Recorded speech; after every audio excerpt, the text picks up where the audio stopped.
আসসালামু আলাইকুম এভরিওয়ান। আশা করি সকলেই ভালো আছেন। আজকে আমি তৈরি করব পেঁপের ডাল।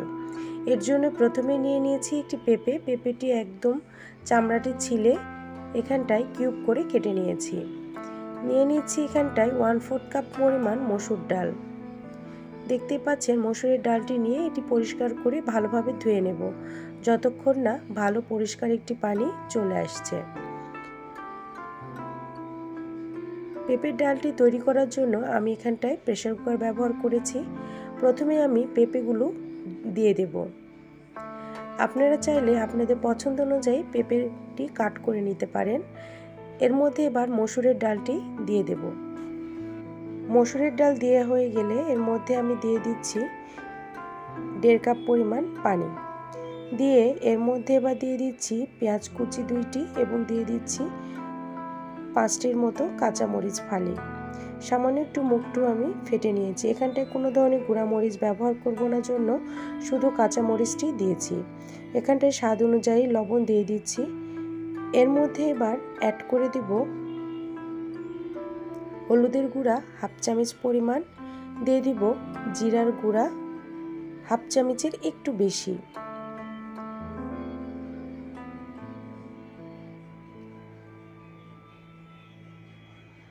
এবার আমি ব্যবহার করছি আদা রসুন পেস্ট 1 চামচ পরিমাণ, দিয়ে দেব তেজপাতা 2 টুকরো।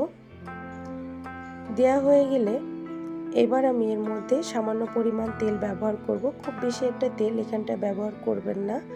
তারপর আমি প্রেসার কুকারে মুখ লেগে এটি 3টি সিটি হওয়ার জন্য দিয়ে দিয়েছি। তার কিছুক্ষণ পর সিটি হয়ে গেলে আমি একটি পাত্রে এখানটায় তেল সামান্য নিয়ে এখানটায় আদা একটি থেতো করে নিয়েছি এবং একটি বড় পেঁয়াজ কুচি করে নিয়েছি। এবার এটিকে হালকা একটু তেলে ভেজে নেব। যতক্ষণ না এটির হালকা একটু গোল্ডেন কালার না আসছে ততক্ষণ এটি ভেজে নিতে হবে। আসতে লাগলে এর মধ্যে 1 চামচ পরিমাণ গোটা জিরা আপনারা দিয়ে দেবেন। দেয়া হয়ে গেলে এটি ভালোভাবে নেড়েচেড়ে ভেজে নেবেন। এতে করে ডালের টেস্ট ফ্লেভার দুটি অনেক গুণে বেড়ে যায়। যারা আমার এই ভিডিওটি দেখছেন তাদের উদ্দেশ্যে বলছি, আমার ভিডিওটি যদি আপনাদের ভালো লেগে থাকে অবশ্যই সাবস্ক্রাইব করতে ভুলবেন না। ডালটি আমি এর মধ্যে দিয়ে দিয়েছি। দিয়ে এবার কিছুক্ষণ একটু বয়েল করে নিয়ে এটি নামিয়ে ফেলবো। আমাদের পেঁপের ডালটি একদম রেডি। আপনারা চাইলে সকালের নাস্তায় রুটি অথবা পরোটা যে কোনো কিছুর সাথে এটি খেয়ে নিতে পারেন। খুব স্বাস্থ্যকর একটি খাবার। পেঁপের যে তরকারি আমরা খেয়ে থাকি সেটিতে শরীর মন দুটোই ঠান্ডা হয়ে যায়।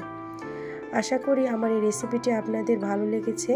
যদি ভালো লেগে থাকে আপনারা তৈরি করলে কেমন লেগেছে সেটি কমেন্ট সেকশানে অবশ্যই জানাবেন। আর অবশ্যই আমার পেজটিকে ফলো এবং লাইক দিতে ভুলবেন না। আপনার প্রিয়জনদের মাঝে অবশ্যই এটি শেয়ার করবেন। আশা করি সকলে ভালো থাকবেন।